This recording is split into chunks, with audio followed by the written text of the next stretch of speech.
మన వాయిదాల వీరుడు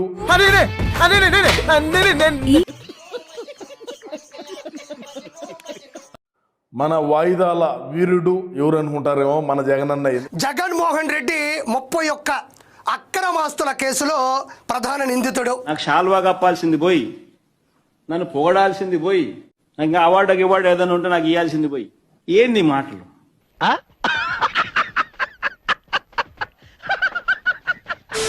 ప్రజలు నాకు సబ్స్క్రైబ్ చేయండి. మళ్ళా అడుగుతున్నా, నేను సిగ్గు లేకుండా అడుగుతున్నా, సబ్స్క్రైబ్ చేయండి చేయండి చేయండి.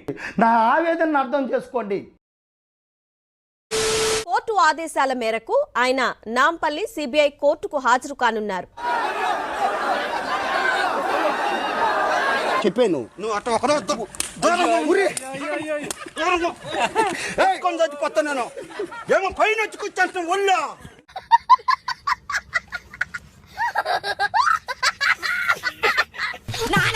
నువ్వు కూడా మాట్లాడు నువ్వు కూడా ఎక్కడ మాట్లాడు పడ ఆయన ఎంత మంచోడు నాయన మమ్మల్ని వదిలేడు బాగా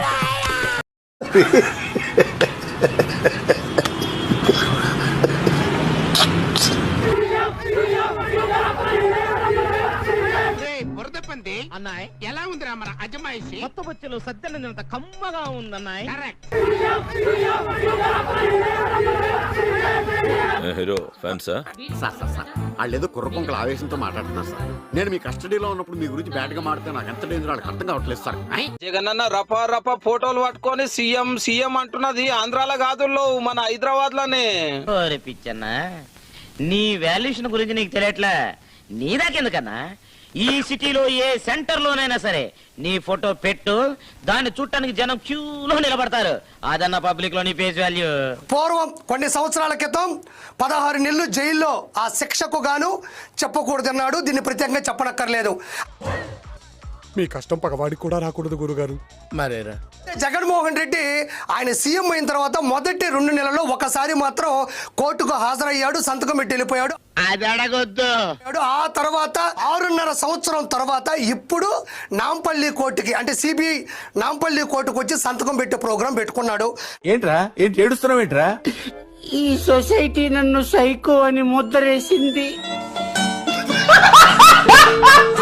నాకు తెలిసి లాయర్ చెప్పుంటాడు, సార్ మన పని అయిపోయింది, ఇన్ని రోజులైతే మేనేజ్ చేసాం, ఇక పోయే కొద్ది మీ జీవితం డ్యామేజ్ అవబోతుంది, కాబట్టి మీరు అలా వచ్చి సంతకం పెట్టి వెళ్ళండి అన్నాడు.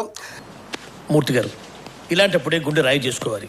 మరి తప్పు చేసినటువంటి కోర్టుకు వెళ్ళడానికి సంతకం పెట్టడానికి కూడా జన సమీకరణ అవసరం అని ప్రజలు అడుగుతా ఉన్నారు. నా దందా అంతా జీవితంలో నువ్వు ఇంకా మారవా? మారను. మళ్ళీ రాష్ట్రాలు దాటితే వాళ్ళు యానించి రావాలా, జనాలు భోజనాలు వాళ్ళకి, మళ్ళీ ఇంకా నీకు బీరు. వచ్చేటప్పుడు 10,000 వెళ్ళేటప్పుడు 5,000 బొక్క.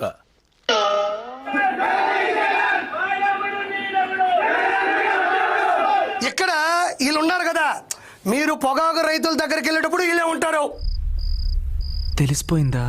నిమ్మ రైతుల దగ్గరికి వెళ్ళేటప్పుడు వీళ్ళే ఉంటారు, మామిడికాయ రైతుల దగ్గరికి వెళ్ళేటప్పుడు వీళ్ళే ఉంటారు, గుంటూరు మిర్చి రైతుల దగ్గరికి వెళ్ళేటప్పుడు వీళ్ళే ఉంటారు. ఒకసారి వినండి. కాకపోతే మీరు కొంచెం దృష్టి పెట్టి చూస్తే దొరికిపోతారు అంతే. ఈ పార్ట్ మీరు సరిగా ప్లానింగ్ చేసుకోలేదు. బిగినర్స్ మిస్టేక్స్ ఇవన్నీ. ఒకరిని చీటింగ్ చేస్తున్నామంటే ఎట్లుండాలా? బనీన్కి తెలియకుండా డ్రైయర్ లాగేయాలి. వీళ్ళు చేతిలో అట్ట పెట్టుకోవడం వల్లే అన్న అట్రఫ్లాప్ అయిపోయినాడు. అధికారం కోల్పోయి ప్రతిపక్ష హోదా కూడా లేకుండా కొంపలోనే కూర్చో ఉన్నాడు. ఏం పెరిగి కట్టలు కట్టే పని ఏమి లేదు కదా.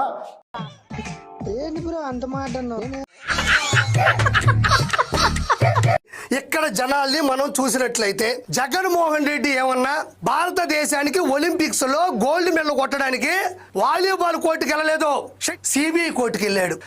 ఏమీ తెలియని ఎదవా. సారీ అండి, ఎదవన్నారు ఎదవా. ఆ మాత్రం దానికి అర్థం పర్థం లేని ఆరాటం ఎందుకు, పైసా ఉపయోగం లేని పోరాటం ఎందుకు? Public wants that. అతి తొడగొట్టి ఛాలెంజ్ చేయాలి. ఇవన్నీ వాళ్ళకి కావాలయ్యా. They want it. సిబిఐ కోర్టుకి పోయినామా, సంతకం పెట్టామా, అంత కూడు తిన్నామా, ఇంటికి వెళ్ళామన్నట్టు ఉండాలి కదా. No use. వాడు విండండి. మళ్ళీ ఇక్కడ మన రాష్ట్రం కూడా కాదు, ఇది తెలంగాణ రాష్ట్రంలో మన సిగ్గుబాధ. ఆంధ్రప్రదేశ్ నుంచి ఒక మాజీ ముఖ్యమంత్రి 31 అక్రమాస్తుల కేసుల్లో ఉన్నాడు, సంతకం పెట్టడానికి వచ్చాడు అని సిగ్గుబాధ మనకే. అవసరమేముంది అంటున్నా. ఎందుకండి వాడి నోట్లో నోరు పెడతారు?